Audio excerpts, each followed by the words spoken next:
What's up, GH peeps? It is Monday, February the 26th, 2024. So I'm going to keep it real, guys. I'm not at 100%, but I'm not where I was on Friday.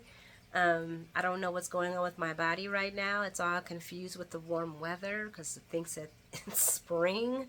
So I'm getting all my beautiful spring ailments on top of some other crap that's going on. Not COVID, but just, I got asthma and I got bronchitis, and everything just kind of just works against each other. But my throat is not on fire, so that's the good thing. Saying that, I know for sure I will not be doing a full normal show that I normally do. Guys, I'm tired. First of all, yeah, y'all understand. Why am I doing that?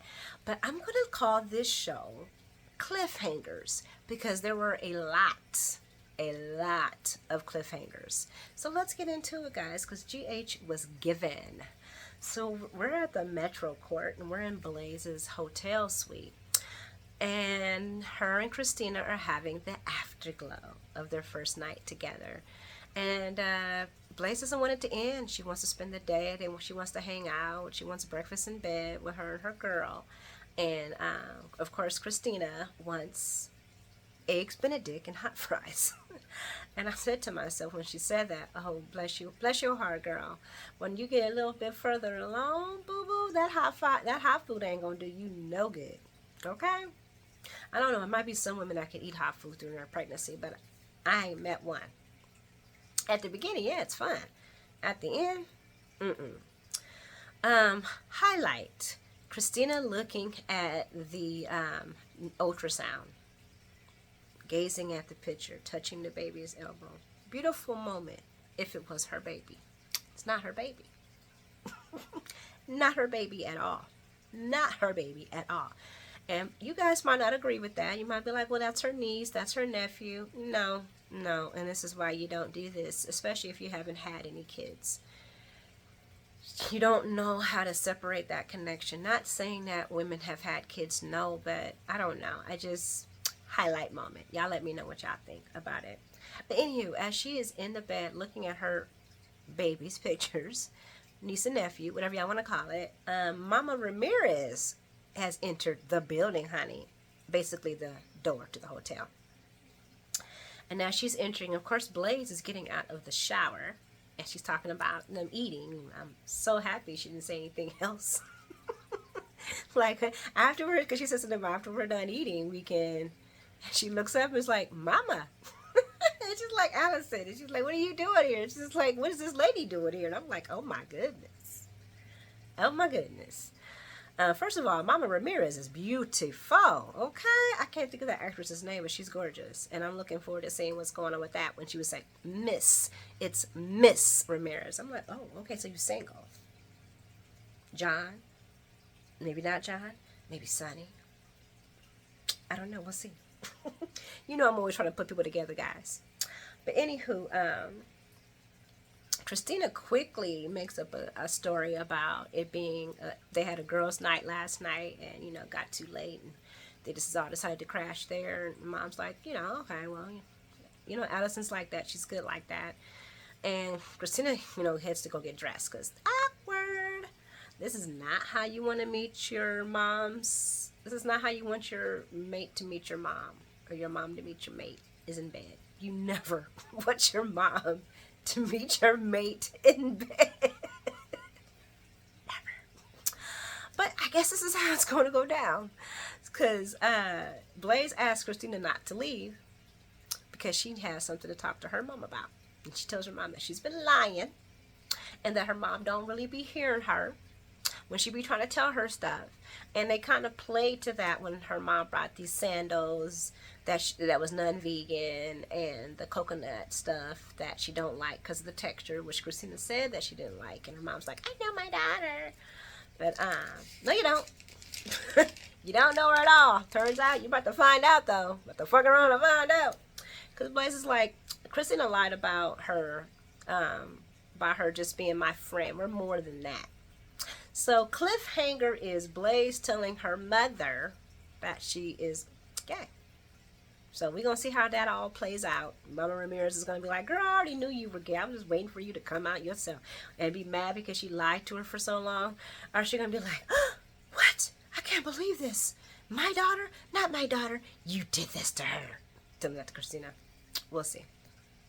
We're going to go over to Maxie's. Because this story, this is one of the reasons why I had to get on here and talk. Because those are my, guys, I'm going to keep it real. Right now, period, Maxie and Spinelli are my favorite couple on the whole show. They even beat Brooke and Chase. I just love me Spinelli and Maxie. So, and I'm so happy to see them together. And I hope they don't drag it out and make this childish. But anywho, so Spinelli is questioning if Maxie has been avoiding him since the kiss. I'm questioning too, like, Maxie, come on, girl, you kissed Peter August. No, I don't care how no, the character makes him unattractive. I'm sorry. He might be a gorgeous man in another planet, but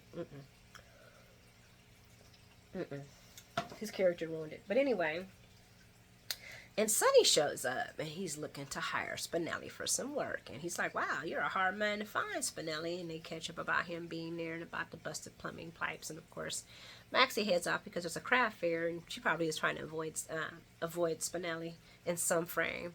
But Sonny, you know, it's like, hey, I can fix your plumbing for you. Spinelli tells him what's going on about the financial support he's offering Max, and he's like, well, that's a good way to show you care, but another way to show you care is by telling her you care. Words of wisdom from the Don. But anyway, Sonny mentions, so they discuss the reason why Sonny needs him. And so, I'm sorry. So they discussed the reason why Sonny is outsourcing. Because Spinelli's like, man, you got people that can do this. And Sonny's like, it's because it's for discretion. If it's for discretion and caution. It's for discretion. He doesn't want nobody, he doesn't know who to trust in his organization right now. And I hope it ain't Brick. Brick is so cool. I hope it ain't Brick, but we'll see. But anyway, I'm just going to say this. Brick was looking real guilty and sus. He was looking real suspect. Y'all know he was. But anyway, Spinelli tells him that as much as he respects him, he hasn't been working for the mob since, you know, Jason left. And it had caused a lot of issues, and that's why his last relationship ended. And Sonny's like, man, this is a low risk, and you were my first choice. And Spinelli's like, but you think I'm annoying.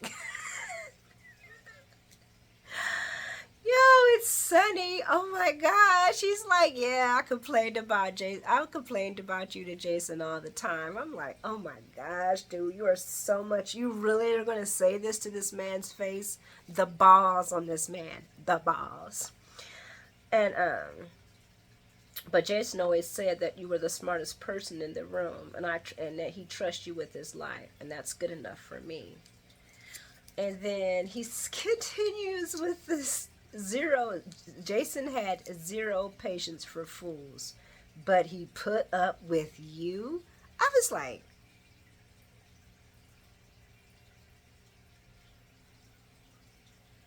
see, Sonny, I be wanting to love you. But Aurora said it best, so sanctimonious. I'm just so over you. I just want Sonny to have a day of waking the fuck up, okay? From his own bullshit. But anyway, Spinelli doesn't want this job to endanger his family. And Sonny's like, you know, I know how much you care about Maxie and your family. And I would not ask you to do a job that would put them at risk.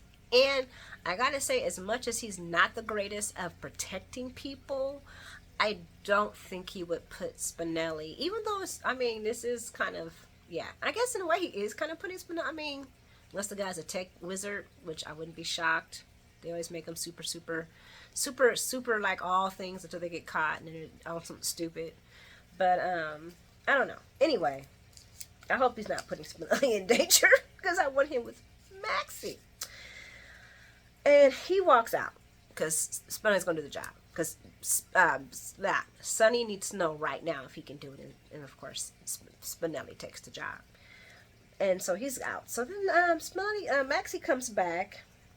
and they discussed the kiss, and they both kissed each other. And Spinelli, as they're talking, this is why I want to talk. His swagger as he's walking up to her and she's talking, I was like, yeah, I want to kiss you again. I don't know, something about how he just every time he got up from the desk, took one step, and it was like soft but confidence. Or what should I say? Not soft. Soft's not the right word for that. What was the word I put? Slow but confident. To the point that when he was like, "So what's next?" and he was right in her face, "'Cause I'm gonna kiss you again." I want them. I need this. General Hospital, I need this. I need this for my heart. Okay? I can't put anything into any of those relationships. I could care less about half of them. Yeah, Brooklyn and Chase are cute. Yeah, ooh, hoo, hoo. But Maxie Spinelli, that's history, baby. That's GH history. And I know there's a lot of new people on that watch General Hospital now. They're like, blah, blah, blah. Hey, guys, for us GHers, I'm not trying to discriminate. I'm just saying. Anyway, I want it, and I don't want it to be dragged out and all childish like Brooklyn and Chase. That was just.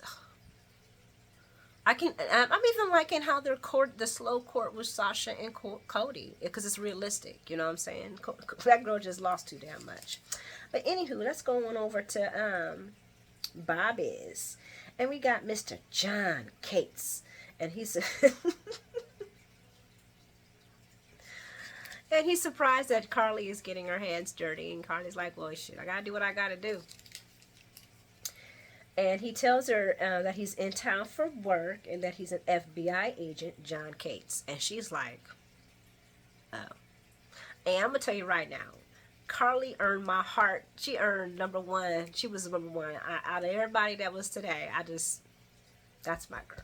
She showed, today, Carly showed why she my girl. You know what I'm saying? Because Carly puts two and two together. Oh, so you and Sonny share a history, and it's not a good history. And now you're an FBI, and now I know why you're here. And John says, well, can't I just be here for the coffee? And she's like, no, you're here digging. You're here digging up some stuff. And Carly, and this is what made me be like, yes, my girl. This is why she's my girl. Feds making small talk with me is never a coincidence. I know, guys, it wasn't probably nothing to y'all, but I was like, And this is why she is Sonny's real mind. That's Sonny, and her, I know she was, but he ain't even think he know Carly. You know how goofy Carly is. Damn, Sonny. He was not had his head all wrapped up in that flimsy chick. I said it, flimsy chick. She ain't no mob wife. That's mob wife right there. Feds making small talk with me, never a coincidence. That's mob wife. That's mob wife talk. She knows the position. That's my girl. She makes dumb mistakes, but she knows that. She knows not to be talking to no police. Not after when she got in trouble from the last time. But anyway, so John tells her that he didn't know that she was Sonny's ex-wife the first time. And that he currently is not trying to arrest him. But if he had it his way, Sonny would be in jail. And I'm like, oh, okay, John. So you're really just trying to get, friendly with people. With people that care about Sonny. You're really trying to make friends here in Port Charles, Mr. Man. And Carly directs him then to Diane and mentions everything. Carly directs him to Diane.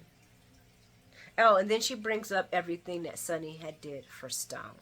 How he put a foundation in his name, how he cared for all of his medical cares, how he got him a penthouse so he could stay in while he was sick, how he nursed on him and took care of him and paid for the highest type of quality of care for Stone until he passed away. And Sonny did go down. That whole entire season, that whole entire series was horrible. Ugh, it was emotional. I broke down. I love me some Stone with his sexy ass.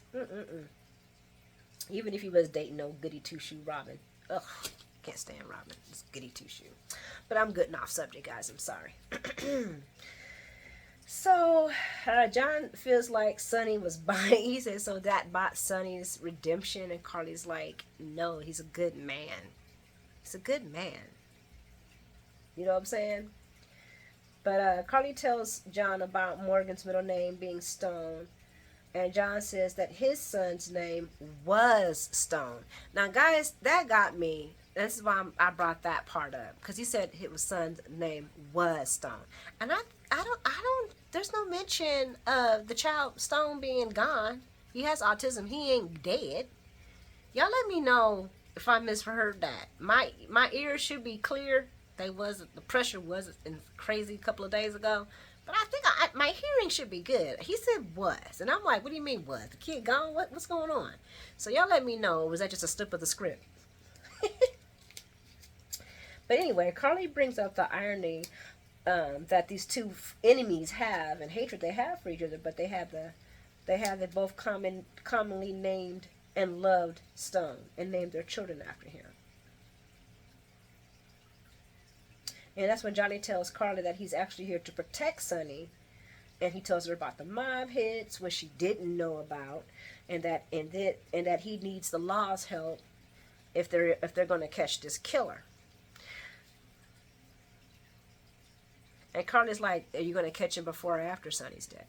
You know, to make things easier so you don't have to build a case on him. I'm like, mob wife. Mob wife. Go ahead on, Carly babes.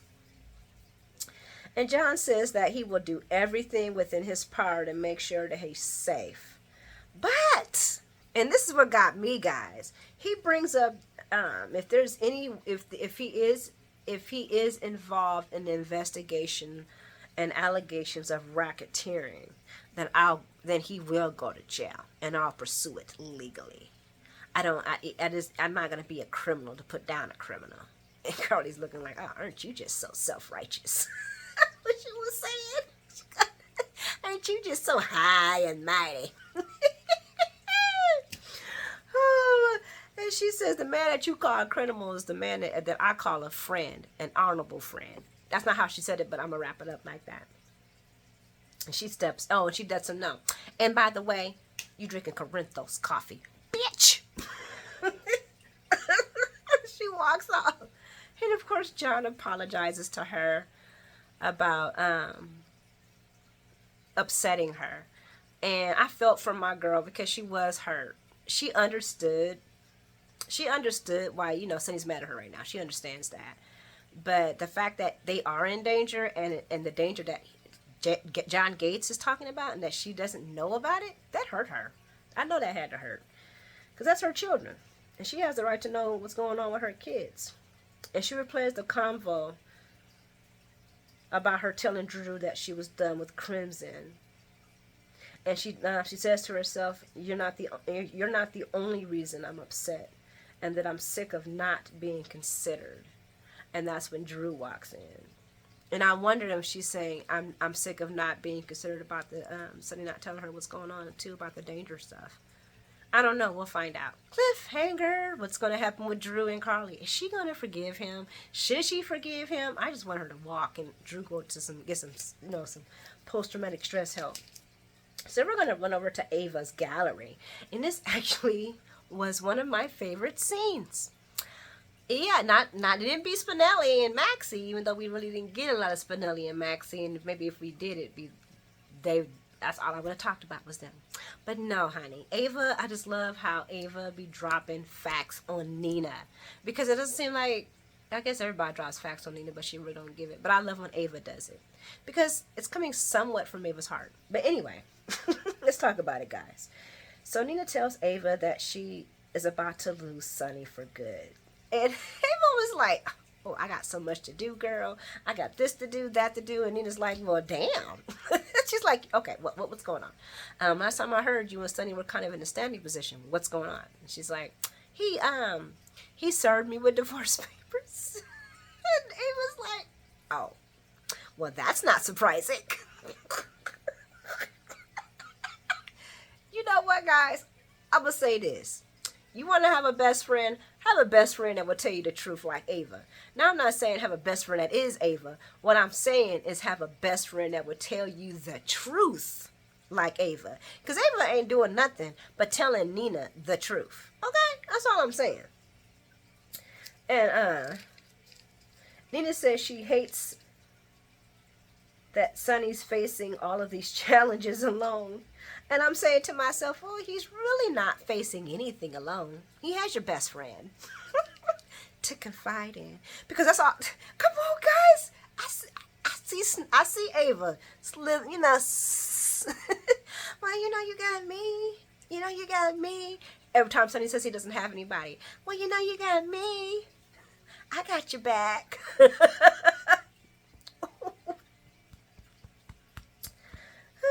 But then Ava okay, so let me get back to it. So then Ava tells Nina, as she's whining and groveling, that she's the wrong person to be talking to. And that's when Nina brings up that Sonny has blocked her from his life. From everything. I'm like, Sonny got the block game on tight. He's a great grandpa. But he up here blocking people. No, he's not a great grandpa. But he's up here blocking folks. He done blocked her from the house. Blocked her from calling him. Hilarious. But Nina wants Ava to set up something so she can talk to Sonny. Guys, Ava almost told her too much. Ava like, hell nah, coach. I gotta look out for myself. This could harm my relationship with Sonny. Nina like, what? What? Relationship? What? I mean, parental relationship. Girl, I would have been like, hey, you told me to look out for him. That's what I'm doing. I'm looking out for him. And then I do like Ava had to put her on 1-2s. Girl, this is not about you, okay? This dude got primary custody of my daughter. So whatever he says goes. And I ain't trying to mess nothing up. And then, of course, the guy delivers the information. Windermere has been sold. But to whom? Cliffhanger. We shall see, y'all. You think it's Jason? You think Jason bought Windermere? I hope they don't demolish Windermere and turn it into some dumb theme park. I'll be mad as hell. And then they get back to discussing the current living situation and moving out. And if Nina wants Ava out of there. I'm just gonna say it. Nina wants Ava out of there. Why are you asking that? No, the girl's still in danger. So how long is he talking? Is this gonna be permanent? Ava cracks me up because she's like, she tells her not sure. He's hurt. Nina can't believe he slammed the. Oh, hold on. Nina says if Sonny lets them go. If Sonny lets them go. If Sonny lets me go, I'll go. Ava Jerome is saying if a man lets her go. Ava Jerome. Nobody's keeping Ava nowhere she don't want to be. Ava can protect herself. Ava's staying because she wants to. I'm sorry. I don't care how they're trying to portray her. Ava is staying there because she wants to. Because don't nobody tell Ava fucking Jerome where to go, how to go, where to do, and where to sit. Not even Sonny. Not even Sonny. Okay? So Ava playing along is because Ava wants to play along.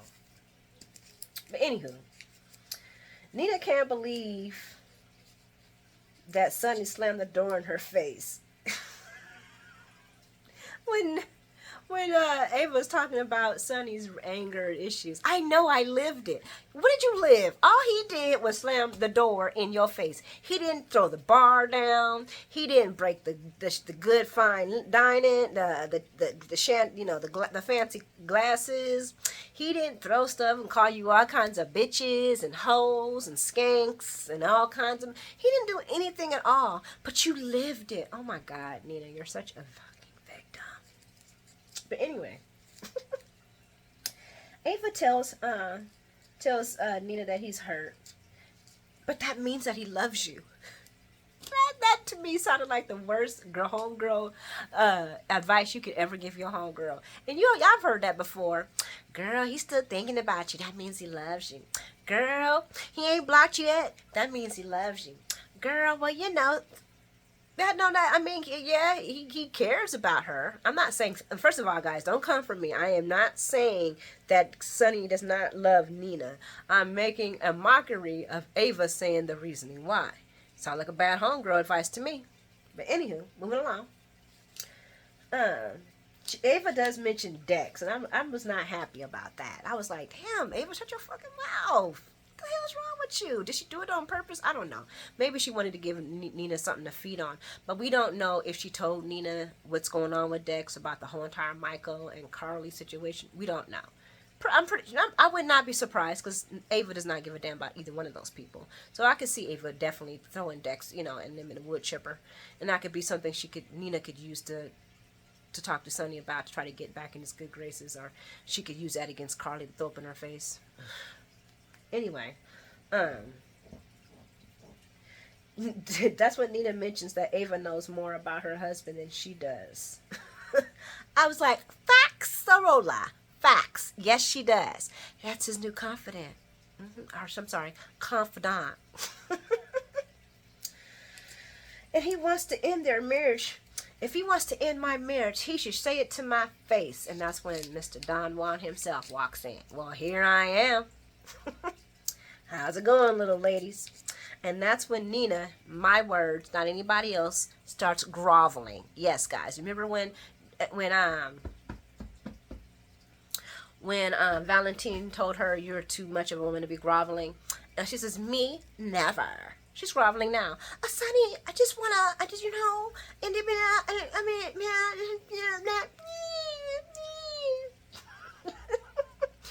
He sends Ava ahead and tells her the floor is hers. So we're going to see cliffhanger. Is Sonny going to take her back? Is Sonny going to kick her to the curb? Is Sonny going to hear her out and then kick her to the curb? Is Sonny going to hear her out and says, oh, it's forgiven, I love you, come home? We shall see. I don't think Sonny's going to forgive her that fast. But who knows? We're not dealing with the same Sonny, so we shall see. Moving along. We're going to wrap this one up at the boxing gym. I think this is Sonny's boxing gym, actually. And Drew is working out his aggressions on the bag. And Curtis is like, oh, yeah, my homeboy's angry. And Drew is really happy that Curtis has, after his surgery, decided to come work out with him. And Curtis wants to know what's going on with his friend. He's like, yeah, I hear you and all that, man. What's wrong with you?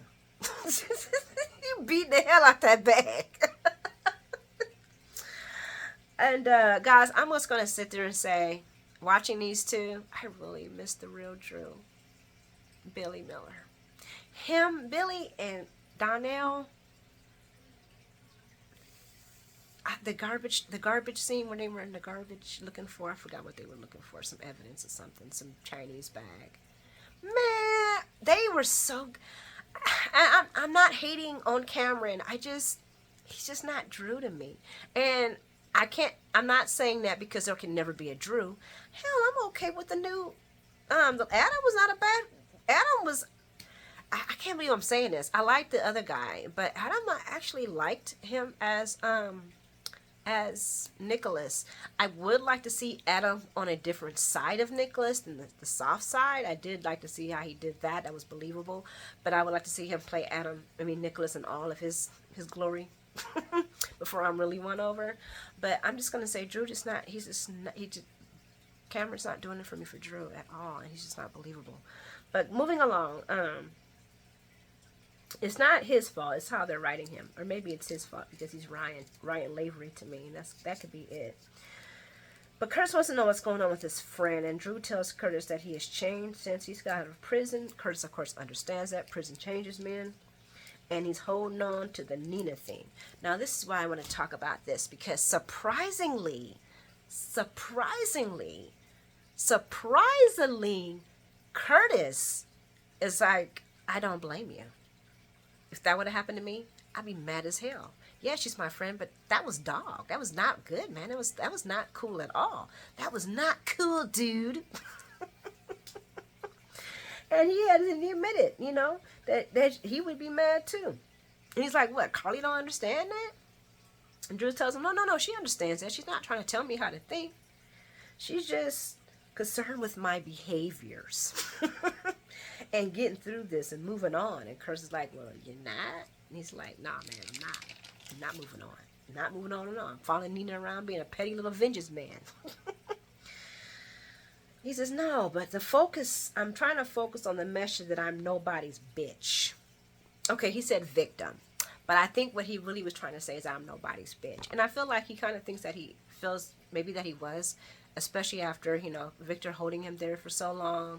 And then, and once again, he says that he doesn't have any type of animosity towards Carly for, him going to jail.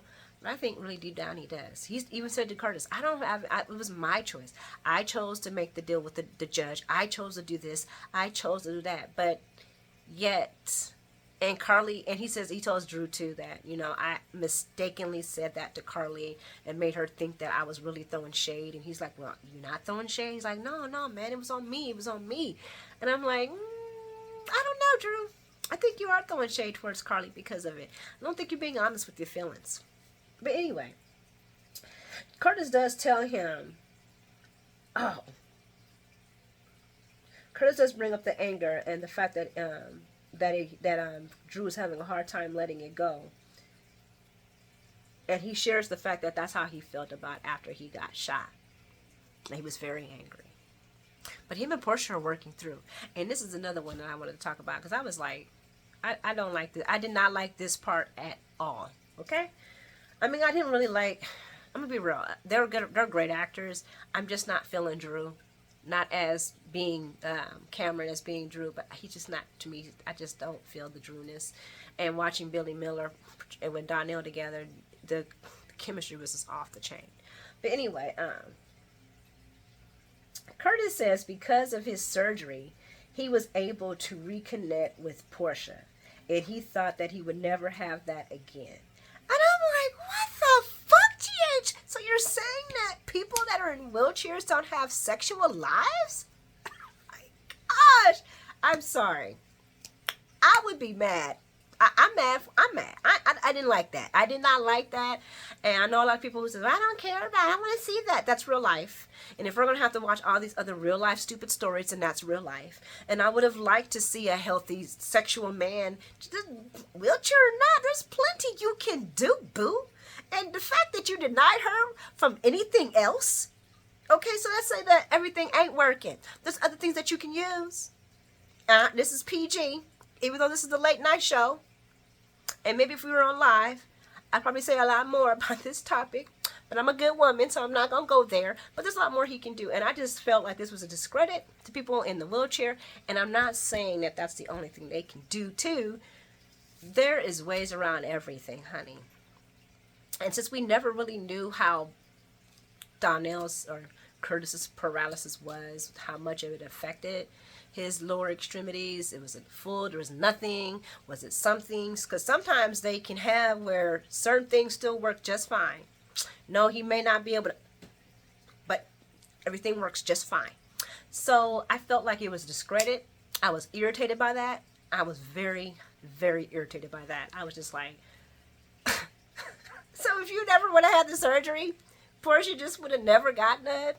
I hope they keep your rotten ass in that damn chair for the rest of the damn season. Boy, bye. I'm sorry, that pissed me off. I'm not blaming Donnell. That's the writers, but still. They could have did so much better with Donnell's story on this one, too, because he's not a bad actor. Curtis tells Drew that he didn't want to end up living his life miserable, and that he needed to take a long look at himself in the mirror and be real and get out of his own way. And he had to say, and I had to realize that this all starts with me and me alone. And Drew's like, man, I hear you, man. And, basically we all got the format when Curtis was talking to him. He was talking to him really about him and Portia, but he was also talking to him about Miss Wu. And him doing it anyway. But he was also talking to him about how you're holding on and you're pushing your loved ones away. You're pushing your woman away, and you don't want to do that, man, because you're going to be alone and miserable. That's what Donnell was saying. And Drew felt like he was dropping them pearls of wisdom on him. And Drew brings up that Oh, I think I talked about that. Well, anyway, long story short, Drew go after that good conversation he has with Darnell. He goes and see Carly.